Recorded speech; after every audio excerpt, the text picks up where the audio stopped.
Dice tal cual Suárez que el fin de esta ciencia, es decir, la metafísica, es la contemplación de la verdad por sí misma, ¿no? Dice, y esto es común a la filosofía natural, ¿no? Es decir, ¿qué tienen de común la ciencia y la metafísica? Pues esto, el querer contemplar la verdad. Lo que decíamos la vez pasada, lo que hay es una investigación, que luego podemos hacer la investigación metafísicamente o científicamente, pero esto es lo que se tiene de común.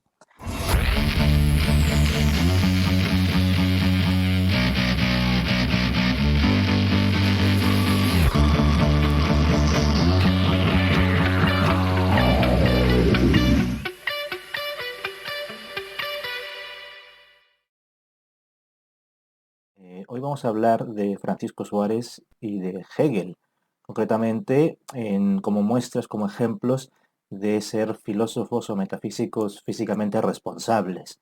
La importancia de Suárez y de Hegel es fundamental en la historia de la filosofía. La de Hegel es evidente, digamos, todo el mundo lo sabe, la de Suárez bastante menos, aunque cada vez se le conoce más, ¿no? Se puede decir que sin Suárez no hay modernidad, digámoslo así. Suárez es como la bisagra que viene de la filosofía anterior y que va a dar el puente, va a dar la apertura a que venga la modernidad, porque Suárez es una especie de escolástico, pero ya no un escolástico al modo de Tomás de Aquino de Escoto, sino un escolástico filtrado, por decirlo así, filtrado por el nominalismo de Occam y otros. Entonces su filosofía ya es bastante más moderna. Luego, con su descubrimiento del objeto material, pues eso va a servir mucho más para justamente la filosofía moderna venidera, pues concretamente en Kant, en Descartes y otros, ¿no? Después de él, digamos así, la Schulmetaphysik es la que, digamos, la escolástica luterana, ¿no? Que es la que va a influir en Kant, la que va a influir en Leibniz, en Wolff, en Kant, y de ahí justamente al idealismo alemán. Esa escolástica luterana, muy diferente, sí, de la escolástica que todos tenemos en mente, esa escolástica luterana está educada con los textos de Suárez, con las disputaciones principalmente, ¿no? Con las disputaciones metafísicas de Suárez. Ciertamente en una lectura muy sui generis, que incluso muchas veces esa lectura contradice los dichos más explícitos de Suárez, pero Suárez está ahí presente en ellos. Entonces Suárez es una pieza clave para entender la modernidad. Luego el caso de Hegel. Hegel, si bien es justamente el culmen de la modernidad, sin embargo ya es el final de la modernidad. A partir de ahí viene de alguna forma el declive de esa modernidad y lo que vienen son justamente los filósofos post-hegelianos como Nietzsche, Marx, Feuerbach, Kierkegaard, etcétera, donde a partir de entonces ese modo de filosofar tan típico, naciente de la Schulmetaphysik, tan típico de la modernidad, del racionalismo, luego del idealismo trascendental, luego del idealismo absoluto, deja ahí ya de funcionar ese modo de filosofar y entonces se comienza a filosofar más bien ya con el martillo, como diría Nietzsche, siendo fieles a la tierra, con el instante de Kierkegaard, con la praxis de Marx, etc. Entonces, si Suárez es una clave, es una clave fundamental, una pieza fundamental para entender la modernidad, Hegel es una pieza fundamental para entender la postmodernidad, lo que viene después, digámoslo así, nuestra situación contemporánea. En este caso en particular nos centraremos, podríamos relacionarlo con muchos temas, pero en este caso, debido a nuestro seminario, nos fijaremos concretamente en sus relaciones con la ciencia o, dicho más en general, con su responsabilidad física en cuanto a metafísicos. Para Suárez, el ente en cuanto ente real es el objeto de la metafísica.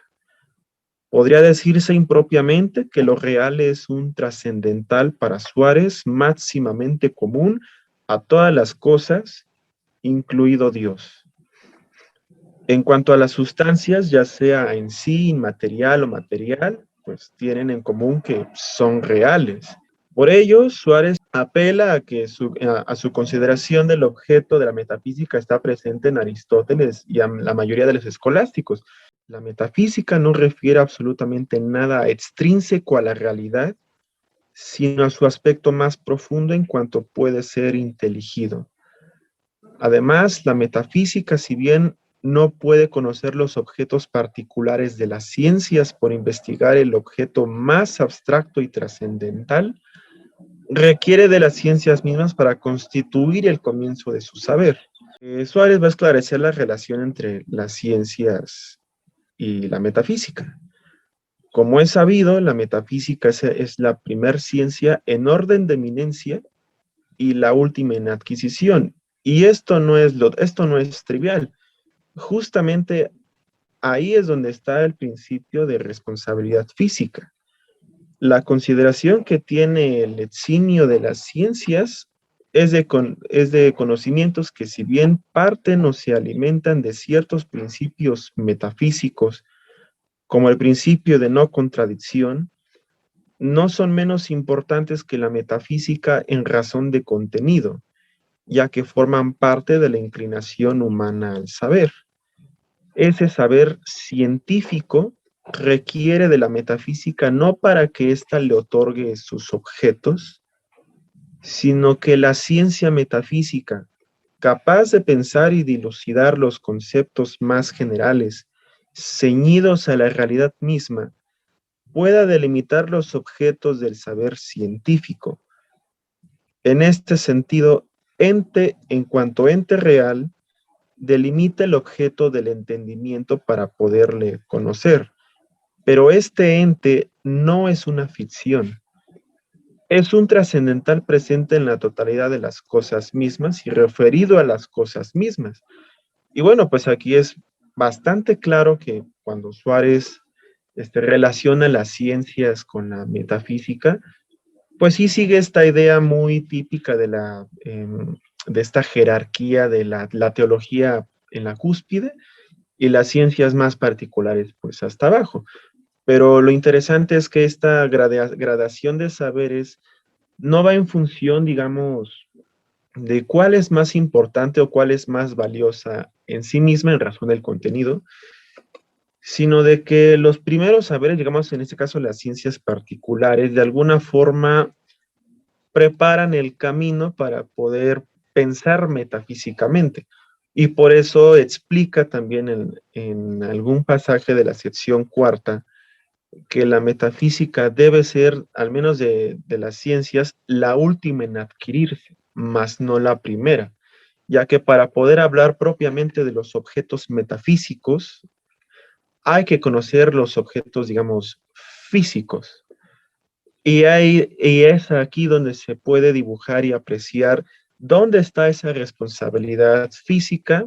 La metafísica no puede andar por ahí a priori a la Schulmetaphysik, sino debe ceñirse a la realidad de las cosas mismas e ir de la par con ellas.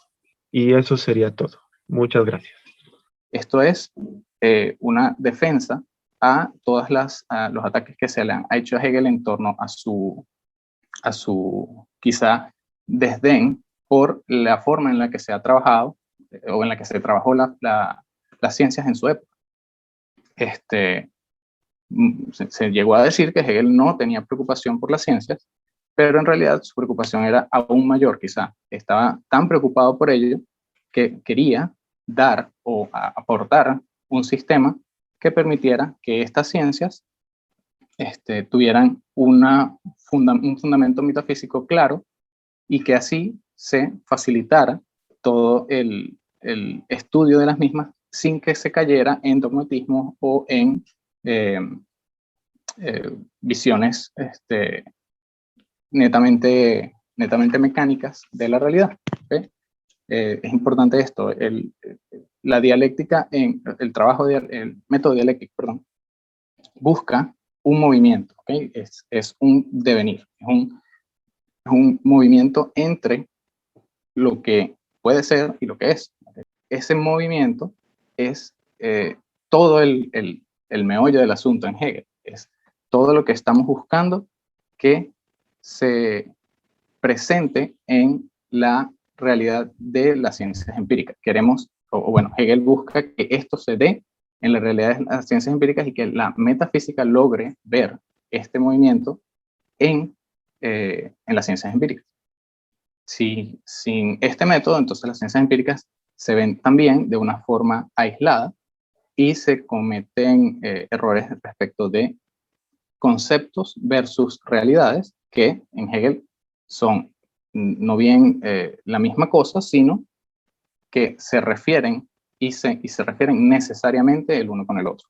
Deben ser entonces tomados en consideración para el trabajo filosófico los descubrimientos y fenómenos nuevos que dan las ciencias. Si no se hace, entonces volvemos a aislar el pensamiento de la ciencia y de la realidad en tanto actual, en tanto cambiante. Es necesario para que la filosofía de Hegel funcione o para que tenga utilidad que se mantenga siempre en movimiento y en descubrimiento de los conceptos y en revisión y en reinterpretación de los conceptos que está recibiendo de la realidad que vienen siendo, o sea, que vienen en última instancia de las ciencias empíricas.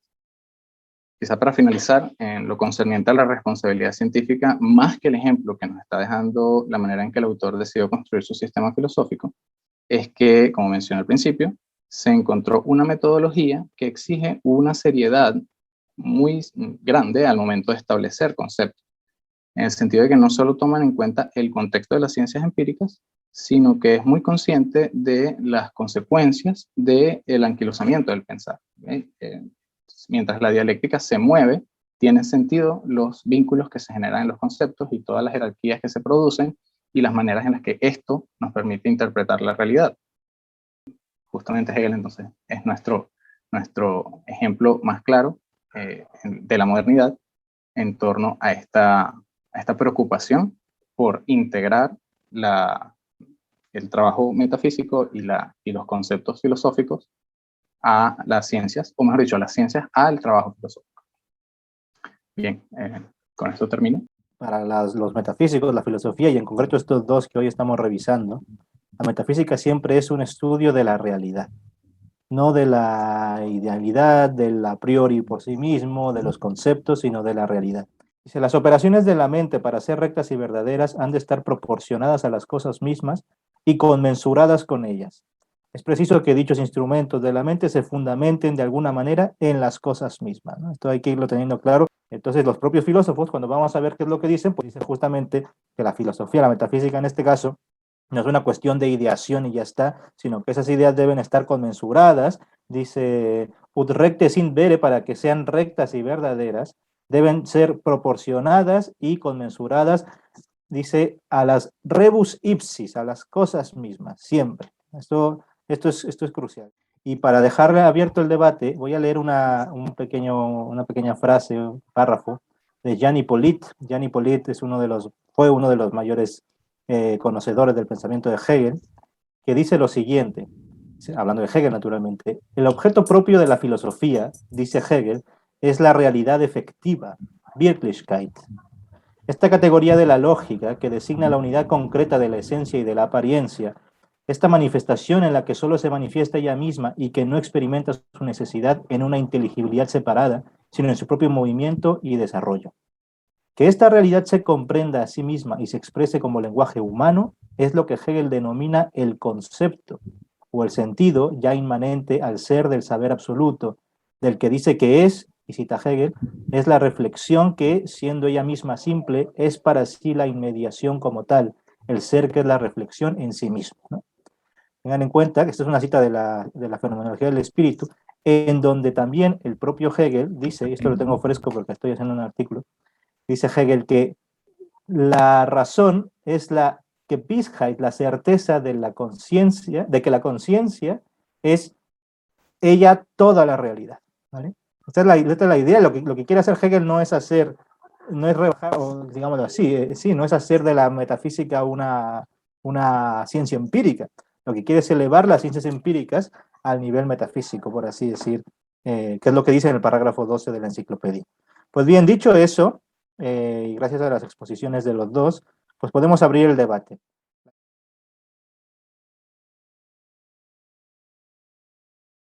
¿Qué lugar ocuparía la lógica? Que él lo dice, yo creo que rescatando a Aristóteles a modo de una especie de propedéutica. Y ya la metafísica, pues sería, en este caso, digamos, la ciencia propiamente dicha. No son reductibles entre sí, ciertamente, pero eso no niega el papel fundamental que juegan ambas para la constitución de algún saber. E inclusive dice que antes de aprender el resto de las ciencias particulares, lo más conveniente es aprender esta ciencia dialéctica. Respecto de lo que él hablaba al final de la dialéctica y de la metafísica, Decía, sí, aunque una puede ayudar a la otra, decía claramente Suárez, una no se reduce a la otra. O sea, la metafísica no se reduce a la dialéctica. Es decir, la metafísica no es lógica, ¿no? Como muchas veces se ha creído y como muchas veces hoy se cree. Por ejemplo, en autores como Kit Fine y otros, ¿no? La metafísica no es lógica. Naturalmente que echamos mano de la lógica. ¿Quién no? ¿No? Sí, ¿quién no? Pero no es lo mismo que la lógica. Es decir, haciendo lógica no se hace metafísica. Haciendo lógica se hace lógica, ¿no? A partir de la Schulmetaphysique, metafísica se define como la ciencia de lo inteligible en tanto que inteligible. No en tanto que existente, no en tanto que real, como en Suárez, que decía el estudio del ente en tanto que real, ¿no? Sino lo inteligible en tanto que inteligible. Y entonces a partir de ahí ya es carta tendida para que Leibniz diga que es el estudio de los posibles, ¿no? Ya está, es decir, de lo que no tiene contradicción.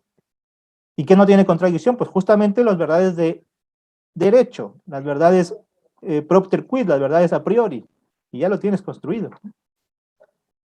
Lo que intentó el positivismo, o más bien una de las críticas fuertes del positivismo lógico y con toda razón, fue justamente levantarse contra las filosofías especulativas de inicios del siglo XX y algo de mediados. Concretamente está pensando en el idealismo.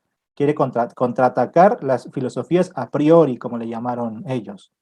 Ocurrió que luego después, lo que vino después en la llamada filosofía analítica, fueron otras filosofías de a priori que, lo que como veíamos la semana pasada, los naturalistas, o algunos naturalistas, es decir, de esa misma corriente de filosofar, dijeron, pues estas filosofías a priori son neoescolásticas por esto, ¿no? Claro, no es neoescolástica, es neoescolástica luterana, si vale decir así, ¿no? Es la Schulmetaphysique, no la escolástica como estamos viendo ahora. Pero esa es la virtud también del positivismo lógico, haber criticado que la filosofía no es filosofía a priori. Después resultó, pues que como en muchos otros, pero es problema de todas las escuelas, generar escuelas es lo que tiene el problema. Las escuelas al final vuelve a traer la idea de que es viable las ideas, o sea, hay conocimientos a priori o filosofías a priori, por un lado, ¿no?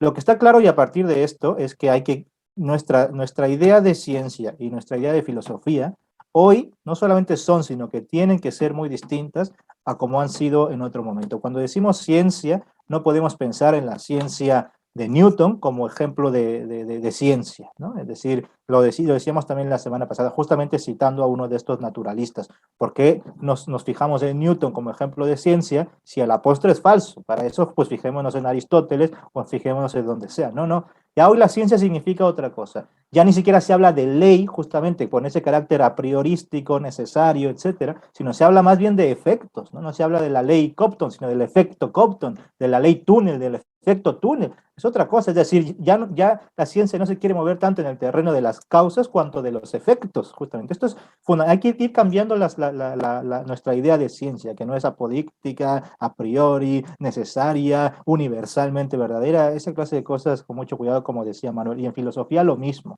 La filosofía no es desde tiempos inmemorables búsqueda de pensar como Dios, ¿no? ¿No? Eso es un momento concreto de la filosofía y que además ha sido siempre criticado, para empezar, desde que Aristóteles se levantó contra Platón, ¿no? Y antes, ¿no? Porque hay hipótesis, por ejemplo, de filólogos, que aquí Juan Brice me sabrá mejor, que de filólogos que han dicho que el primer materialista es Parménides. Y hay forma muy interesante, esto lo dijeron a inicios del siglo XX, no lo dicen ahora, que está tan de moda, ¿no? Hay gente muy, muy relevante como Bruno Schnell, por ejemplo, ¿no? Quería comentar justamente estos 5 puntos para darle un estándar científico al sistema filosófico de Hegel, que está en el texto, lo de que debe tener un método genuino, debe constituir un sistema completo, que debe ser capaz de demostrarlo todo, o la totalidad, debe demostrar la necesidad de las cosas y debe darle al objeto de estudio de las ciencias empíricas un carácter a priori. Esto quizá probablemente sea lo que estás buscando, una guía de puntos que debe tomar un sistema filosófico para considerarse científicamente responsable. En especial el último, que es que tome a priori el objeto de trabajo de las ciencias empíricas y que no lo ponga en duda desde la metafísica, porque entonces es justamente un trabajo interno de los pensamientos que se aleja muchísimo de la realidad. Cuando se dice que Hegel se molesta con la ciencia, como nos recordaba Marco, No es tanto que se moleste con la ciencia, cuanto que se moleste con que se le quiera imputar el método de la ciencia a la filosofía. Eso lo dice Hegel desde el principio de la ciencia de la lógica. Si el problema no está en la ciencia, el problema está en que se nos ha vendido, y señala a Kant, y además lo ridiculiza, dice Kant el populachero, ¿no? El populío, como se llama, el Volvus Pecus, creen esto, ¿no? Ridiculizando a Kant, que hay que coger el método de la ciencia y trasplantárselo a la filosofía. Y ahí está el error, porque el método de la ciencia es lineal, es analítico y tal, y cree Kant funciona con proposiciones a priori, bueno, juicios sintéticos a priori, ¿no? Y como esos no los hay en la metafísica, por tanto no hay metafísica. Y dice Hegel, no, el error fue ese, el error fue trasplantar un método que no es el suyo. Entonces lo que hay que darle a la metafísica, o a la filosofía, es un método propio, que no venga prestado, cobrado de otra ciencia, sino que sea propio. Y entonces ahí tendrá garante de cientificidad propia, no porque lo hace al modo de las ciencias empíricas, sino porque tiene un método propio. Y entonces propone, pues el método dialéctico, ¿no? El suyo, que es otro que el analítico, o sea, el analítico entendido al modo de Kant, ¿no? Y bueno, de la interpretación kantiana de Newton y de Euclides. Entonces eso es lo que le está molestando a Hegel, ¿no? Ahora, no es lo mismo, pues eso, ser físicamente responsables que querer hacer de la filosofía una ciencia. Es distinto. Yo creo que la tesis, como lo decía alguna vez César en algún otro chat, la tesis de este autor es mostrarle a Popper que el pensamiento de Hegel no es dogmático como cree Popper, es decir, porque no es falseable. No, claro que es falseable, dice este autor, porque lo que hay que hacer es más bien ver dónde están los contraejemplos, pero él está explicando tanto como quiere explicar cualquier otra teoría racional, ¿no? Y bueno, si en eso radica la cientificidad, perfecto. Yo creo que esto no es suficiente, pero vamos, entendiendo por ciencia, en este caso particular, ciencia empírica, Hegel no quiere hacer eso. De hecho, Wissenschaft no es ciencia empírica, esa es Naturwissenschaft, nada más. Pero Wissenschaft es un concepto bastante más amplio. Y lo que quiere darle es un carácter de sistematicidad y tal, bueno, que justamente se va a cobrar en virtud de su método propio y no de un método prestado que sea el de las ciencias. Que eso pasa con otras filosofías contemporáneas, que creen que por seguir a las ciencias ya somos científicos, o sea, ya se vuelve la filosofía ciencia, ¿no? La filosofía científica que se llama hoy. Eso hay que tener cuidado. ¿Por qué Hegel está hablando de una explicación a priori en las ciencias empíricas? ¿Por qué necesita esto? Y bueno, ¿hasta qué punto tiene algún sentido hablar todavía hoy de esa relación que está estableciendo Hegel? Ahí has tocado el quid. ¿Qué se va a entender ahí por a priori, por darle a prioricidad a las ciencias empíricas? En cuanto a el carácter a priori de las ciencias empíricas, esto lo hace al concebir desde la dialéctica a estas ciencias como lógica aplicada. Es decir, va a utilizar la dialéctica para interpretar el conocimiento que las ciencias empíricas del que disponen. ¿Okay? Se busca reconocer en la realidad empírica las formas y las expresiones del pensamiento. Esto es algo que podría sonar como una degradación de lo empírico, pero en realidad es lo que permite integrar al sistema toda la realidad y evaluarla desde su perspectiva. ¿Okay? Hegel puede o no tener razón en cómo interpretar esta realidad en este sentido, pero eso no es lo importante, sino el hecho de que su sistema está pensado para reconocer la experiencia como parte inmanente y necesaria de la realidad, contrario a las filosofías de sillón que el profesor Carlos comentaba en la sesión anterior. Estos en realidad no pasan de ser mucho más que ejercicios de la imaginación, y aquí Hegel está buscando que toda la idea mejor dicho, todo el pensamiento se vincule con la realidad desde el principio, es decir, no va a trabajar en el pensamiento aislado, sino que va a conectar los conceptos con la realidad, en tanto la está mostrando la ciencia empírica que tiene en el momento. A ver, el tema del a priori es complicado, y todavía hoy los que hacen tesis en Quine y tal hablan de la prioricidad y de la eidicidad y esta clase de cosas, ¿no? Pero a priori es lo que ya Suárez utiliza el término, el texto de hoy ya se veía que lo utilizaba, pero antes de él no se habla, no se dice a priori, no generalmente, sino más o menos homólogamente se habla de diferentes tipos de razonamientos, y hay dos tipos de razonamientos, lo que los escolásticos llamaban el razonamiento quia y el razonamiento propter quid. Un razonamiento quia, literalmente sería ¿por qué? ¿No? ¿Por qué? Pues ¿por qué cae esto? Ah, pues porque hay no sé, hay gravedad o qué sé yo. Que se decía que es un razonamiento que va de los efectos a la causa. Entendemos esto en sentido medieval, no en el sentido causa eficiente mecánica, que sería el moderno, ¿no? No. De los efectos a la causa, es decir, ir de lo más particular a los principios más primeros. Es por eso la metafísica procede con razonamientos quia, lo dice Scotto, siguiendo a Aristóteles, como dice él mismo, ¿no? Es decir, va de lo más conocido a lo menos conocido, y por tanto, como hemos dicho aquí, la metafísica está al final de haber pasado luego las ciencias concretas, ¿no? Entonces es una filosofía primera, como dice Aristóteles, pero luego de las segundas. Es una filosofía primera que viene luego de las segundas. Esto es lo que quiere Hegel, precisamente. Fundamentar las ciencias empíricas, bueno, y otras, pero fundamentar también las ciencias empíricas, luego de haber pasado por ellas, es decir, hacer de la lógica, y ahí va a radicar su intento de aprioricidad, luego de haber pasado por la empiria. Y el razonamiento propter quid, pues es el razonamiento de lo propiamente qué, ¿no? Y ese sería un razonamiento que va de las causas a los efectos, es decir, de los principios a lo más particular. Bueno, pues esto es lo que pasó después a la idea de los razonamientos a posteriori y o verdades a posteriori y verdades o de hecho y verdades de derecho o a priori, justamente, ¿no? Esta es la idea. Por tanto, a priori empieza a significar independiente de la experiencia y todo lo que sigue y todo lo que le sigue de esta característica. Independiente de la experiencia, pues quiere decir que es necesario, que es apodíctico, o sea, es demostrable, etcétera. Es decir, que yo partiendo de una evidencia puedo, mediante unas reglas aplicadas, ir conmutando o transmutando unas sentencias en otras hasta llegar a verdades que ya estaban desde el principio, pero que no estaban explícitas. El modelo de un conocimiento a priori es la geometría de Euclides, los elementos concretamente. Y poco más, no hay más. Y de hecho, hoy sabríamos que ni la de Euclides, porque habrá verdades en ese sistema, en tanto que es aritmetizable, que serán indecidibles, ¿no? Pero bueno, eso no se sabía entonces, y esa es la idea. ¿Y Kant qué va a decir sobre lo a priori? Bueno, antes de eso, Rudolf Eucken, de un filósofo del siglo XX, dice que la mejor forma de entenderlo a priori es como sinónimo de puro. ¿Qué dice Kant sobre lo puro?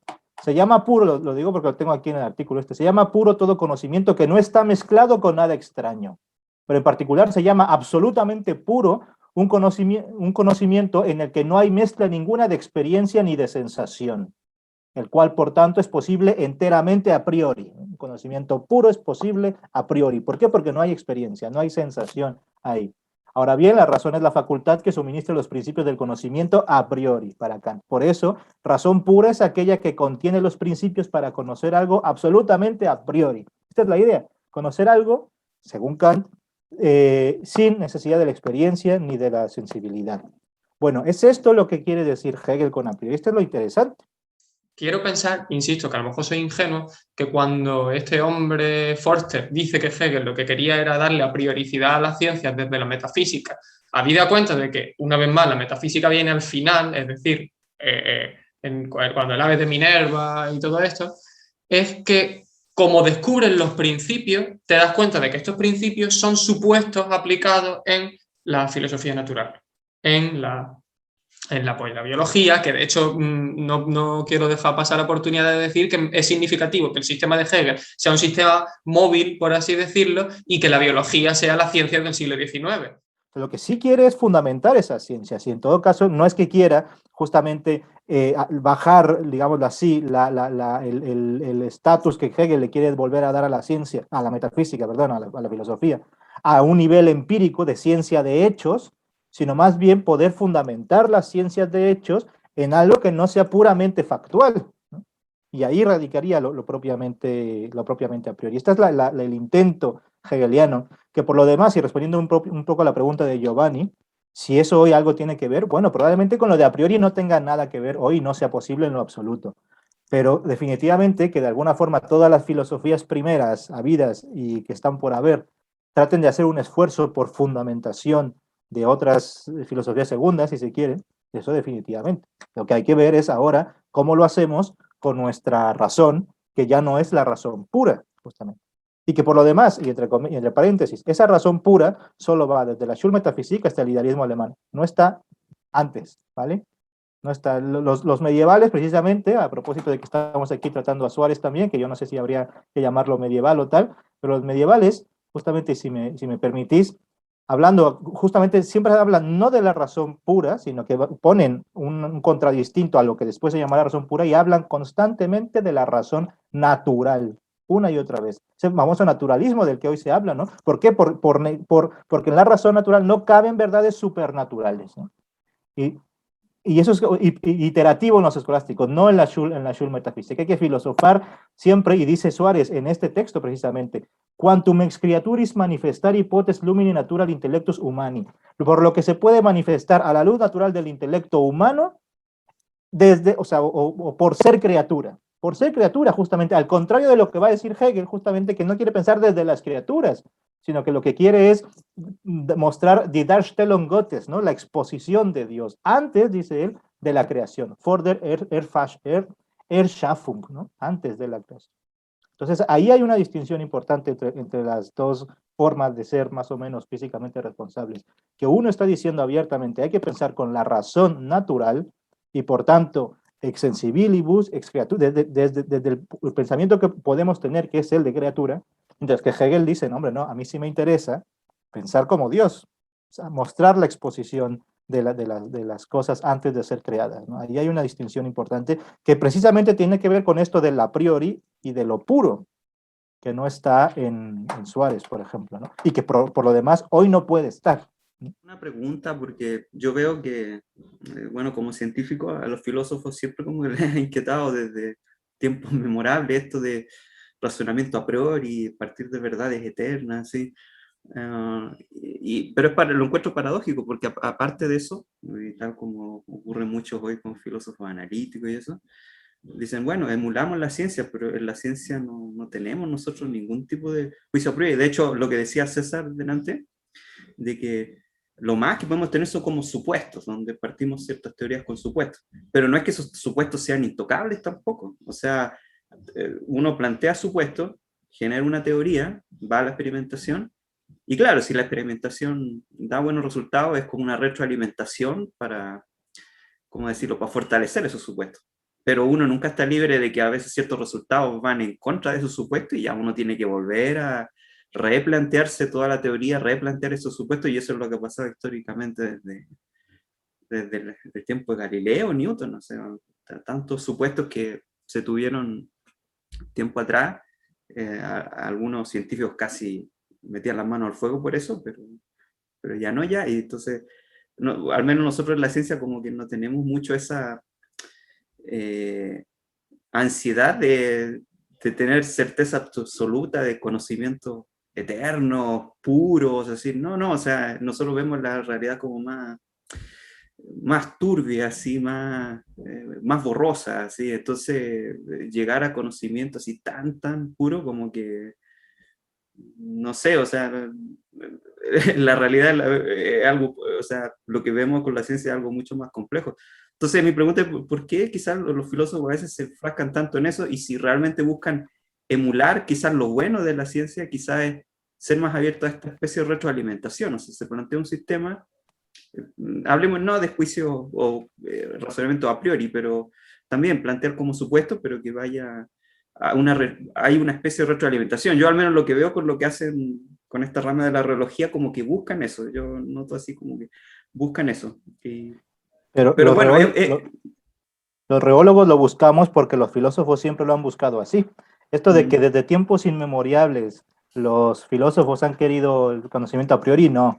La historia parece relativamente larga, pero no se detiene en la Schulmetaphysik.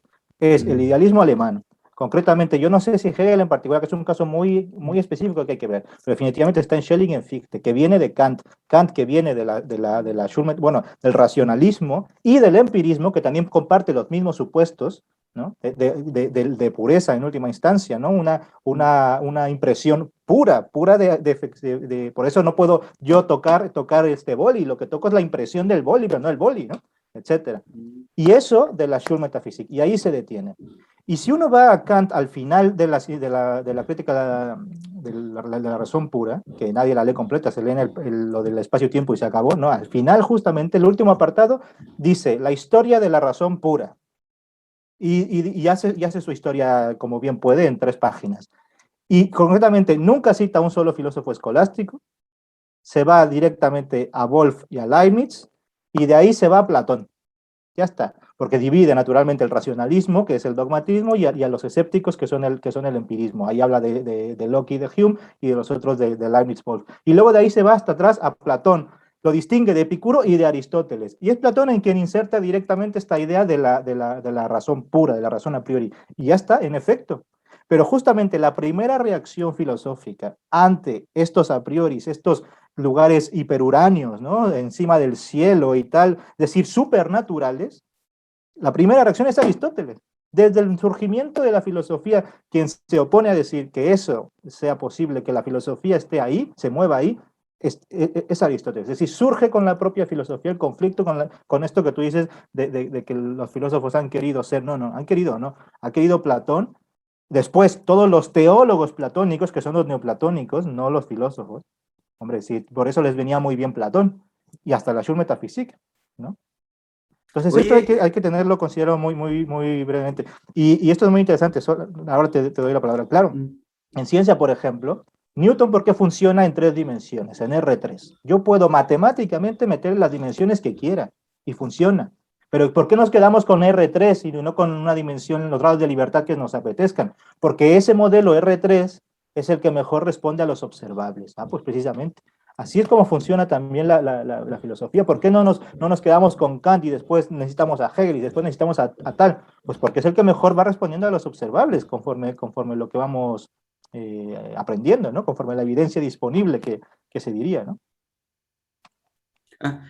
Bueno, entonces por lo que dice, igual yo veo, no sé por qué rayos le llaman, por ejemplo, a Kant, que generó una especie de revolución copernicana, porque, o sea, si realmente él se fue al conocimiento puro, pero y pues de copernicano no tenía mucho, o sea, porque precisamente la revolución copernicana es que ya nos vamos a la experiencia, o todo es contingente, y entonces como que se me hace... Kant mismo dice de sí mismo que hace la revolución copernicana, y lo dice no por lo que tú dices que hay una nueva idea de filosofía que sea más empírica o tal, ¿no? Sino más bien porque ha puesto, o sea, ha girado 180 grados, digamos así, la filosofía, en el sentido de que ahora es el hombre el que está en medio, no el hombre, sino lo que él llama sujeto, concretamente sujeto trascendental y tal, pero poco más, o sea, No tiene nada que ver con el método realmente. Pues no, y aparte lo que dice Kant, lo que cree Kant es que es haber encontrado el método de la ciencia, que es funcionar con juicios sintéticos a priori. Entonces, por ejemplo, la primera ley de Newton, todo cuerpo se mueve en un movimiento rectilíneo uniforme a menos que una fuerza lo modifique. Eso es para Kant un juicio sintético a priori, ¿no? Estos ejemplos que se dan triviales de la nieve es blanca o tal, no, está pensando Kant en esto. Y de hecho los llega a mencionar, ¿no? Y Newton en los principios de matemática les llama axiómata a estas, a las leyes del movimiento les llama axiómata, axiomas. Axiomas son proposiciones, o pueden decirse así, por lo menos clásicamente, proposiciones autoevidentes, evidentes por sí mismas. Bueno, pues Kant cree que es esto, que son juicios que, por ejemplo, esta ley tiene un universal, ¿no? Todo cuerpo tal, y a menos que se modifique, es decir, un condicional. Si se modifica, entonces deja de tener ese movimiento rectilíneo uniforme. Y esto a Kant le da la forma, él cree, lógica como proceden las ciencias, juicios sintéticos a priori. Pero, ¿qué ocurre? Pues que resulta que la ciencia, poco después de Newton, llega el electromagnetismo y ya la cosa tambalea. Y no te digo todo lo que viene después, ¿no? Y lo mismo con la matemática, está claro. Entonces, pues eso, si eso es a priori, ¿por qué entonces depende de los conocimientos fácticos, de cómo los conocimientos y avances fácticos del proceder mismo de la ciencia? Como tú bien has dicho, va en ese feedback, ¿no? En lo sintético está la parte experiencial, porque lo que sintetiza el juicio sintético es algo que viene de la estética, junto con algo que ya está en el entendimiento, en el Verstand, ¿no? Y a priori significa que ese juicio, justamente al haber sintetizado lo estético con las categorías del entendimiento, va a ser un juicio que ya no depende de la experiencia y que por tanto es un juicio necesario.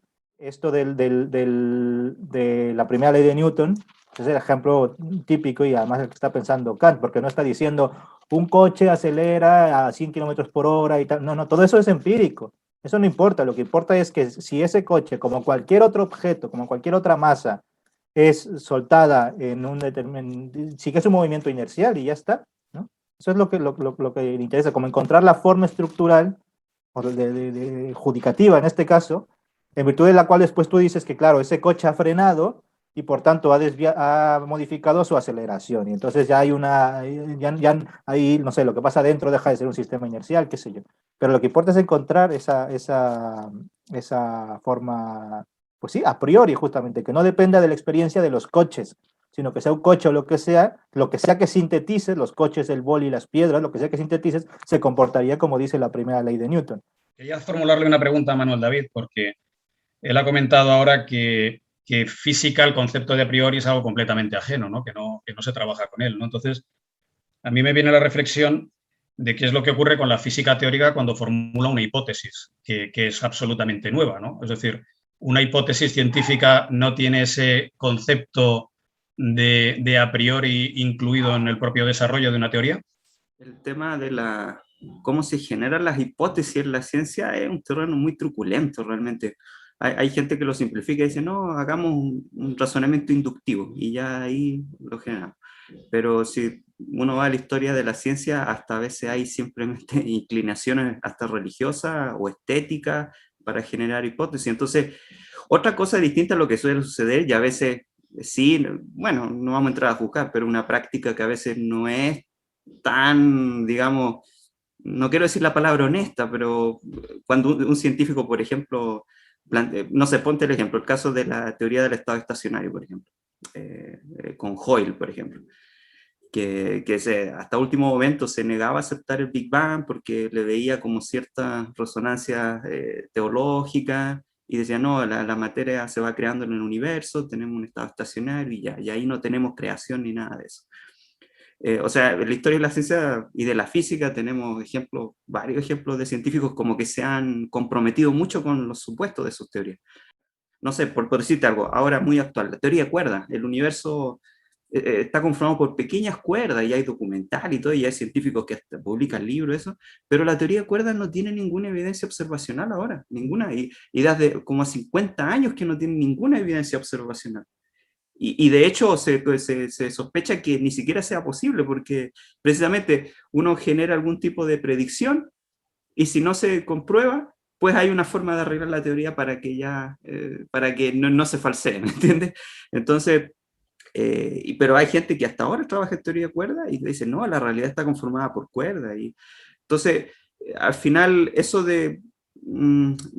si somos honestos con cómo realmente funciona la ciencia, digamos, en la práctica, lo que se publica y lo que arbitran los pares, cómo se aceptan, cómo se discuten todas estas cosas, no, en realidad no es que tengamos a priori así como algo puro, o sea, uno genera las hipótesis más en consideraciones, yo diría, como heurísticas, así, de ciertas inclinaciones estéticas, religiosas, filosóficas, etcétera. Pero de ahí es como el paso inicial, es decir, bueno, pero veamos qué pasa. Si esto está de acuerdo al experimento, pues claro, ese supuesto puede que tenga mucho de verdad porque no está comprobando la experimentación. Pero aún así yo diría que por más que esté demostrada una teoría en muchos experimentos, siempre está ese como riesgo de que los supuestos tarde o temprano puedan fallar. Por ejemplo, lo que está pasando ahora en cosmología, con las observaciones de la constante de Hubble, por ejemplo, que hay una crisis en cosmología. La constante de Hubble con las observaciones se está disparando mucho del valor que se pensaba que tenía que tener. Entonces, tenemos una sesión sobre eso, justamente. Sí, y es un tema abierto, o sea, un tema abierto. Entonces, claro, los científicos que ponen las manos al fuego por el modelo estándar de la cosmología no lo van a decir tan abiertamente, pero son temas abiertos que se están discutiendo y que tarde o temprano puede pasar algo ahí. Entonces, esa es como la respuesta que yo daría. El caso de la teoría de cuerdas que menciona Manuel, a propósito de la pregunta de si la ciencia hay a priori, en la física teórica hay a priori y tal, justamente la teoría de cuerdas, a diferencia de lo que acabo de decir de Newton, por ejemplo, y de otras, de por qué trabajan en ciertos grados de libertad, en ciertas dimensiones y no en otras, pues porque se podría matemáticamente meter las que uno quiera, pero es esta la que me funciona con los observables. Bueno, la teoría de cuerdas no. La teoría de cuerdas, las dimensiones, los grados de libertad, justamente vienen exigidos a priori por la teoría. ¿no? Son 10 o algo así, ¿no? 10 grados, 10 dimensiones y ven exigidos por el propio desenvolvimiento de la teoría. Y entonces, de ahí saltan en los libros y en los documentales que dice Manuel a decir, la realidad tiene 10 dimensiones. ¿Qué me está usted hablando? Porque su teoría a priori se lo dice y yo se lo tengo que leer. No, no. Es al revés. Su teoría a priori está diciendo que 10. Ahora pruebe eso. Entonces, en el contrario de Newton o de Einstein, ¿por qué 3 o por qué 4 y no 20 o 7? Yo le pongo las dimensiones que yo quiera. ¿Por qué? Pues porque los observables me bastan con 4. En los observables me basta con 3. Ya está, ¿no? Esto es diferente. O el propio Manuel, que trabaja con métodos numéricos en vez de analíticos, justamente es hacer a priori un montón de modelos, a priori entre comillas, porque no son a priori, necesitas un montón de datos y ecuaciones que sean consistentes con los sistemas ya establecidos, pero bueno, dándole un poco a la imaginación, y leo, ¿cuál de todos esos modelos va a servir? ¿Cuál de todas esas simulaciones? Pues la que se ajuste a los observables. Ya está, todas las demás son bonitas y tal, pero no son las que... Entonces esto es lo que está operando siempre. Pero es que además en filosofía también. O sea, yo estoy convencido que a su manera y en su siglo, Suárez y Hegel están pensando así. Hay que partir ex sensibilibus. Como decía Suárez en esta cita que yo les decía, ¿no? Sí, todo esto es nuestros conceptos de la inteligencia y tal, pero deben estar rectos o conmensurados, decía él, a las rebus ipsis, a las cosas mismas. Queda claro que la filosofía necesita de la ciencia para poder seguir haciendo filosofía de una forma responsable. No es lo mismo, conceptualmente hablando, ser físicamente responsable que estar científicamente bien informado. Son conceptos distintos. Ahora, resulta que para ser físicamente, o más bien por ser físicamente responsable, estás científicamente bien informado. Pero no todo el que está científicamente bien informado es físicamente responsable, ¿vale? Entonces, claro, resulta que que si eres físicamente responsable, por el motu propio de la investigación metafísica, físicamente responsable, tienes que meterte con las ciencias, porque vas a hablar de algo que está trabajado también por las ciencias y por el arte y por la teología y por la poesía, etcétera. Pero en este caso, por las ciencias. Así que esto primero. Y lo que yo decía la semana pasada, que viene a cuento de la sesión pasada de tu pregunta, es que el principio metafísico de responsabilidad física, más que ser un principio para construir sistemas metafísicos, es un principio para leerlos, esos sistemas metafísicos, ¿no? Entonces, claro, ¿cuándo te das cuenta? No necesariamente cuando Suárez cita a Copérnico, ¿no? Que no lo cita, ¿no? Entonces no es físicamente responsable, no, sino cuando su filosofía o su sistema filosófico no está construido en virtud de un vuelo ajeno a lo que puedan dar, digamos así, en términos generales, los datos, ¿no? Es decir, un puro desenvolvimiento dialéctico de las categorías de la razón, que tampoco es lo de Hegel, pero que es así como se vende a Hegel, ¿vale? Ahí es cuando uno se da cuenta, ¿no? No solamente porque digan yo sí soy física, o esto es metafísica, defino metafísica así, ¿no? Sino que en el acto ejercido de sus propias metafísicas, se ve que precisamente están remitiendo constantemente a lo que dicen los observables, por así decir, ¿no? Y en la medida de lo posible y con lo que ellos puedan ver desde su determinada época histórica, pero constantemente lo están haciendo, ¿no? Quizá rescatando un poquito el comentario acerca de la priori en la ciencia. En primer lugar, la lectura que yo hice del texto me ubicó en una priori que quizá lo vi más inocente, más no como necesario en términos kantianos, por ejemplo, sino ponerlo de primero, un a priori casi literal, en tanto que el sistema va a tomar los aportes de las ciencias naturales para trabajar sobre ellos. Asumirlos desde el momento uno, una vez establecido el sistema. Es interesante que has dicho, Marco, pensar a priori más en Hegel, más en su sentido literal, ¿no? Como de primero va esto, ¿no? Claro, de primero, luego de todo lo otro, lo que hemos dicho un poco, ¿no? La filosofía primera, luego de las segundas. Aquí es interesante, ahí tienes tu tesis de doctorado, saber qué significa a priori en Hegel y sobre todo proponer una interpretación alternativa que no sea justamente la kantiana, porque si uno ve in acto exercitu, como pide Nacho, las filosofías de Kant y la filosofía de Hegel, hay, a mi parecer, una distancia enorme entre una y otra, en la que justamente, a mi parecer nuevamente, la de Hegel es muy físicamente responsable, porque ya no comparte los prejuicios de idolatrar el modo newtoniano de pensar, ¿no? ya está en otra, como decía César, ya está en el ambiente biologicista, que es otro, ¿no? El quimismo del que habla Hegel tanto y que tanto le llama la atención, pues, por ejemplo, en la Enciclopedia de las Ciencias, de las Ciencias Filosóficas y tal. El sistema hegeliano, como en última instancia cualquier sistema filosófico, opera como cualquier sistema científico, ¿no? Eso es lo que él, por eso está discutiendo desde el principio, pues, con Popper, y está todo el rato ahí como contrapunto Popper, ¿no? Aunque después lo cita solo al principio y al final, ¿no? Nunca más aparece, pero está ahí como contrapunto. Es decir, que la filosofía de Hegel, contra lo que han dicho no solo Popper, sino otros, Popper concretamente dice, no es falseable, otros dirán, pues, que no está científicamente informada, otros dirán que es dogmática, otros dirán, bueno, esta misma idea que la filosofía de Hegel, como muchas otras filosofías, no son filosofías que se dan justamente a partir de un sillón y ya está, sino que son filosofías que lo que quieren es salvar los observables, no en el sentido positivista del término, pero salvar los observables, y que si no los salvan, entonces tienen que sustituirse. Por tanto, lo que hay que hacer es probar el sistema o probar que no sirve. Esto es lo interesante, es decir, que incluso si uno coge en el escaparate de filósofos que ha habido en la historia, al que más se le ha acusado de especulativo, al que más se le ha acusado de a priori, al que más se le ha acusado de no moverse de su sillón, que es Hegel, bueno, pues aún ese señor, su sistema tiene que ser puesto a prueba, y a saber de Foster, tendrá algún experimento crucial que lo tumbe, ¿no? Entonces esto es muy interesante, y la filosofía funciona así. Esto es lo que hay que ir nosotros teniendo claro a partir desde ya. Por concluir, quizá más que decir salvar los fenómenos, como dicen los positivistas, habría que decir salvar lo real. Y ya está.